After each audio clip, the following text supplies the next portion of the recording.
For 5 years, we built our life around a company. She designed the logo. I built the code. We shared everything.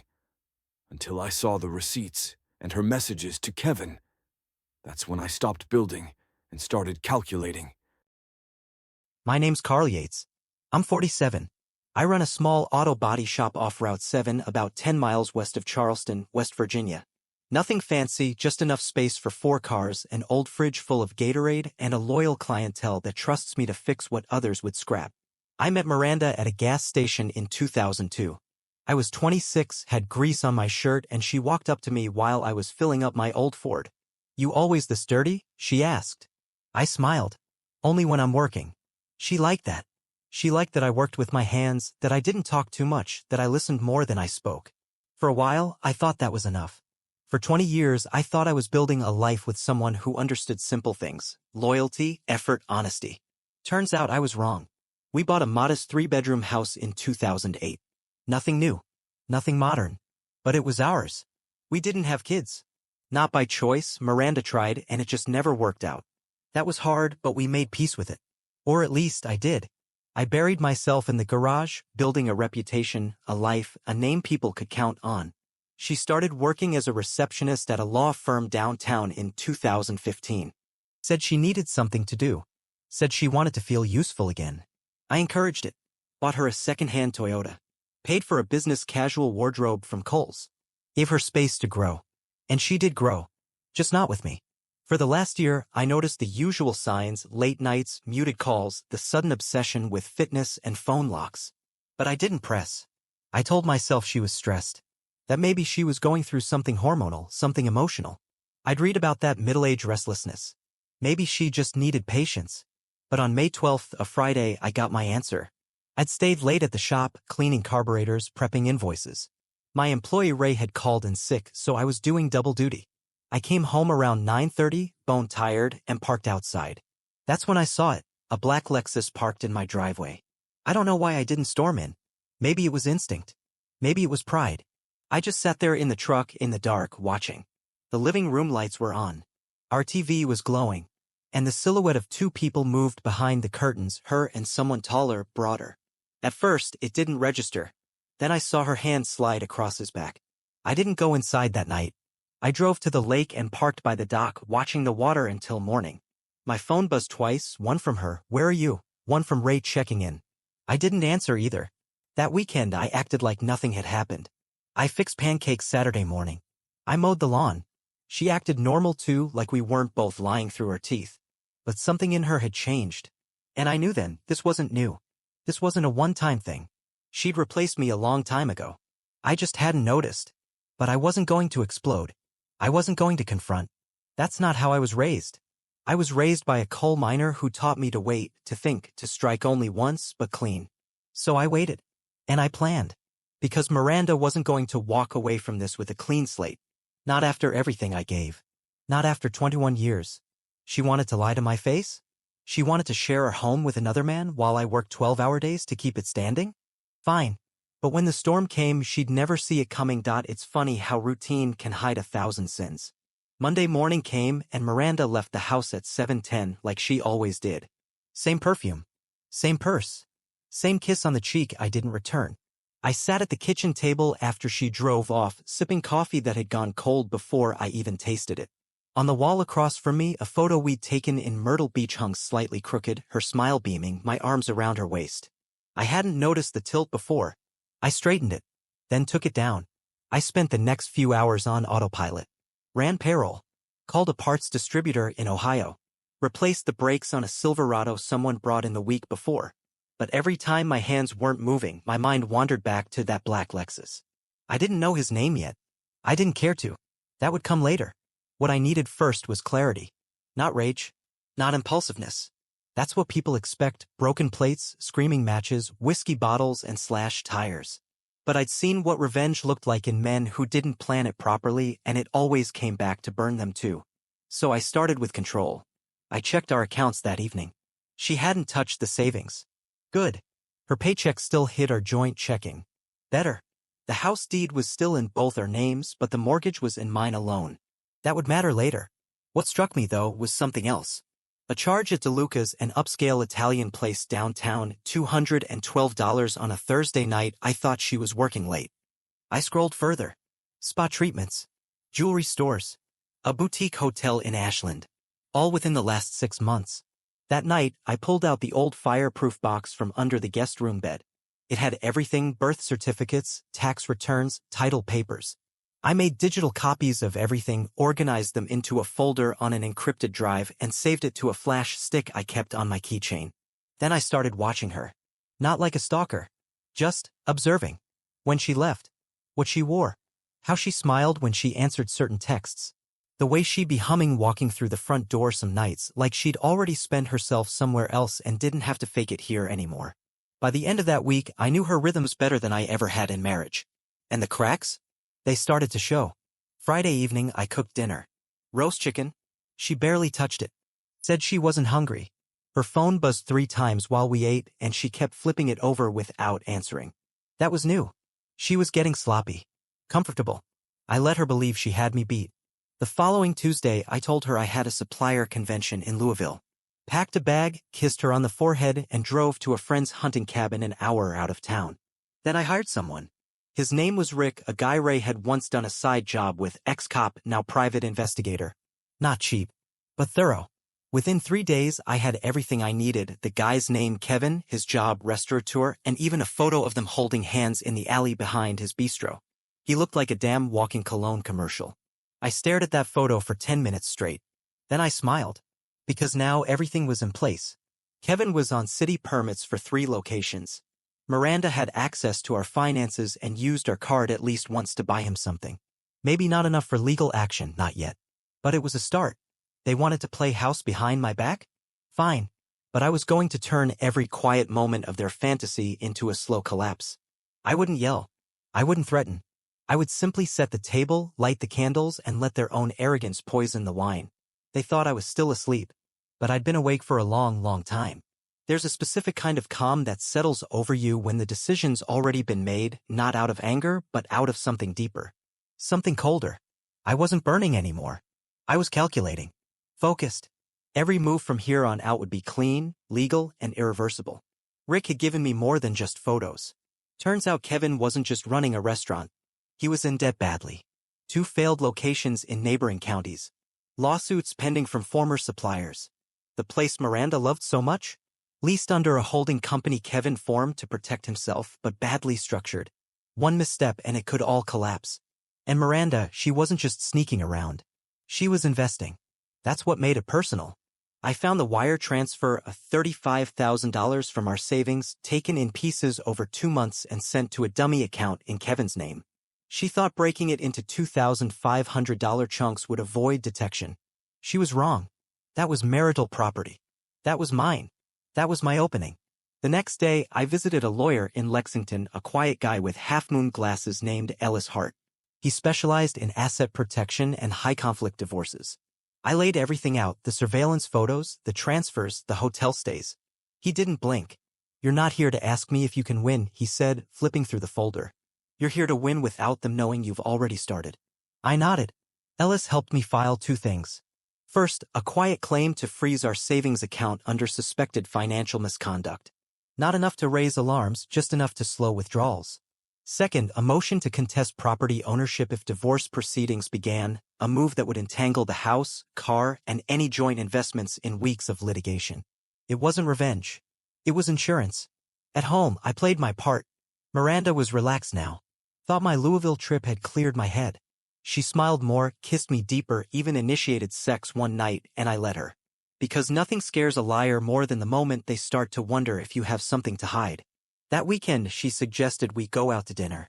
Sorry to interrupt your viewing experience, but we really need your support, namely a subscription to the channel, which can make it possible to hire a professional voice actor and make the best content I for you. agreed. She chose Kevin's restaurant. Of course she did. I wore a pressed shirt, nodded politely when Kevin came by the table, fake smile, rehearsed charm, hand resting on Miranda's shoulder just a second too long. I stared at him and imagined his kitchen lights off, a foreclosure notice on his door, Miranda realizing she bet everything on a man who couldn't keep his own business afloat. The wine was overpriced. The pasta bland. But I ate every bite. Thank you, she whispered after dessert. It's good to have nights like this again. Yeah, I said. Let's enjoy them while we can. She didn't ask what I meant. That night, I made a copy of her laptop while she slept. Emails to Kevin. Drafts of a rental application for a downtown apartment.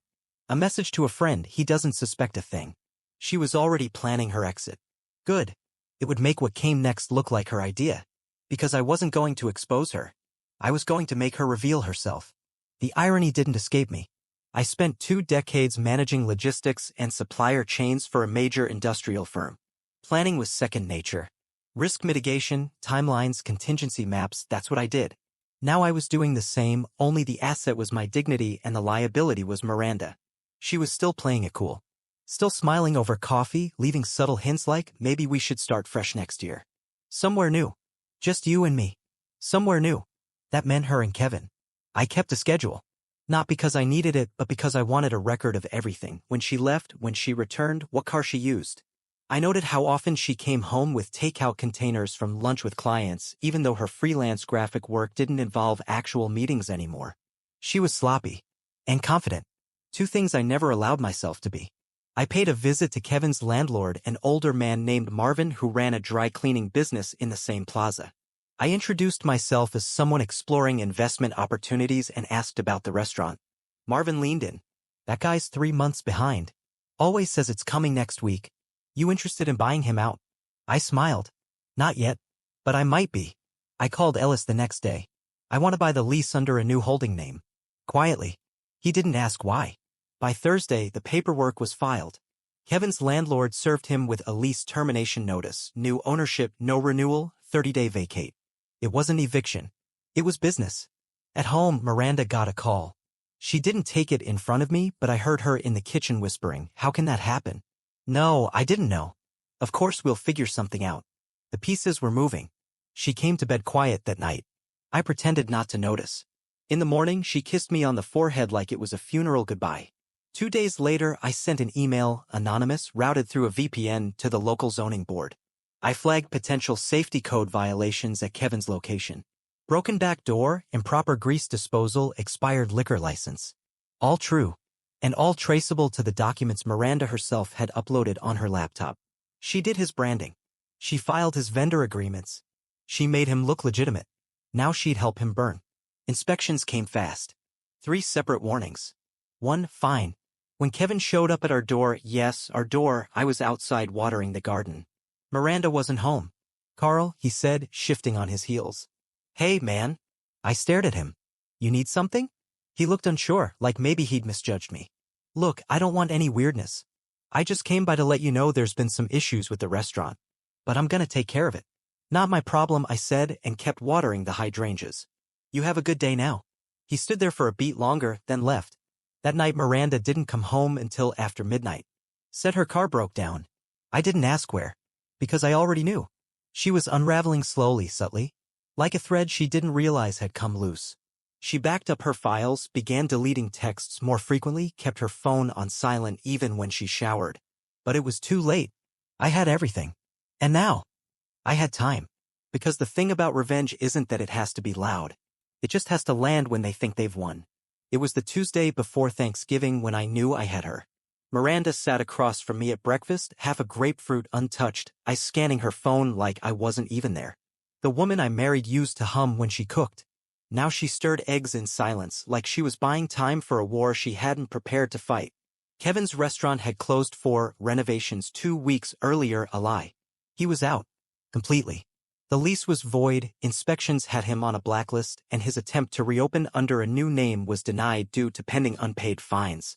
He was broke, panicked, and more importantly, desperate. That desperation was useful. Because desperate men make messy decisions. I had him followed. Not out of vengeance, but calculation. I needed leverage, and Kevin provided it in spades, a side fling with a hostess barely out of college, unpaid back taxes, and a history of harassment claims at his previous employer. All filed. All sealed. Until now. I forwarded everything to an anonymous account I created and let Miranda find it on my laptop the following week. She wasn't supposed to be using my computer. But I left it open. On purpose. Unlocked. The file titled Kevin_truth.pdf sat on the desktop like a loaded gun. She took the bait? I came home that day to find her pacing in the kitchen, wine in hand. "How long have you known?" she asked, voice flat. I shrugged. "Doesn't matter. You went through his past? You hacked him?" "No," I said. "I just saw what you were too blind or too infatuated to notice." She blinked. "This wasn't about you. But it became about me the second you turned our marriage into a lie." Her hands trembled slightly. Not from fear. From realization. That she was finally caught in something she couldn't talk her way out of. "You know he loved me," she said. "He loved me. You stopped paying attention years ago." I nodded. "Probably. But I never lied. I never brought a stranger into our home. You did that. With your emails. Your photos. Your trips." She sank into the bar stool. "And then I twisted the knife. I spoke to a reporter from the Tribune. They're interested in running a profile on how small-town entrepreneurs face zoning corruption. They asked if I had any contacts. I gave them Kevin's." Her face went pale.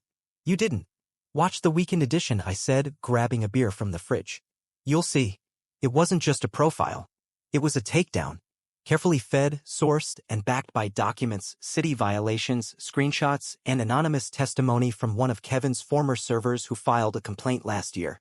They even used one of Miranda's logo designs as the headline graphic. When the article dropped, it blew up. The local subreddit, the town Facebook group, it all caught fire. Kevin's name was burned. His reputation was charcoal. His investor, a distant cousin with more ego than income, pulled out. And Miranda? She still lived with me. Because that was the final piece. Let her stay. Let her see the house she betrayed me in every day. Let her eat at the table I built with my own hands, knowing the man she gave everything to had been erased without ever raising my voice.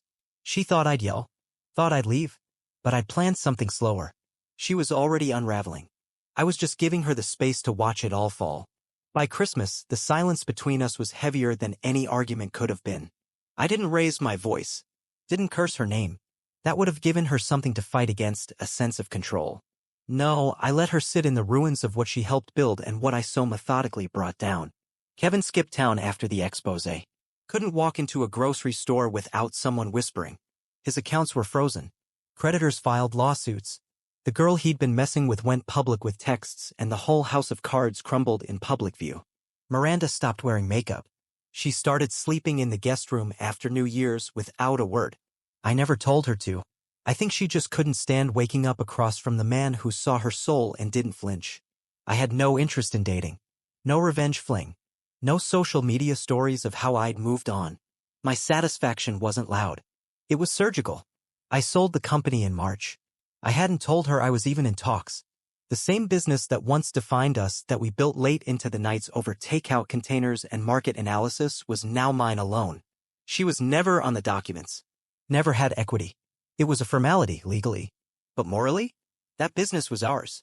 Now it wasn't. I didn't sell out of spite. I sold because it was time. Because I'd been building something else in the background, a small consultancy firm focused on forensic auditing. Quiet work. The kind of job that required attention to detail and the ability to see lies in spreadsheets. I was good at it. No teams. Just me and the numbers. Numbers don't lie. I moved out that April. Bought a smaller place outside town. Gutted the kitchen. Learned to cook. Built a shed by hand. Kept busy. Miranda texted once a month like clockwork. I was wrong. You didn't deserve any of it. I never replied. She left town 6 months later. Word was she tried to start over in Portland. New name. New design firm. But shadows don't care about zip codes. The internet keeps receipts. The story about Kevin still sat high on Google. One time I saw her LinkedIn pop up in a search. The About Me section said something about resilience and lessons learned. Cute. But I don't think she learned anything. I think she just survived. A year after I moved, I got a call from a young man, barely out of college, working at a new restaurant in town. Said he heard what happened, wanted advice on how to protect his own business. We had coffee. I told him everything. Not about Miranda. Not about Kevin. Just how easy it is to lose everything when you put trust in the wrong hands. How betrayal doesn't always come with sirens and broken dishes. Sometimes it's soft. Sometimes it smiles. And that's why revenge shouldn't be about rage. It should be about precision. Because anyone can explode. But it takes a special kind of clarity to stay quiet long enough for the truth to make all the noise.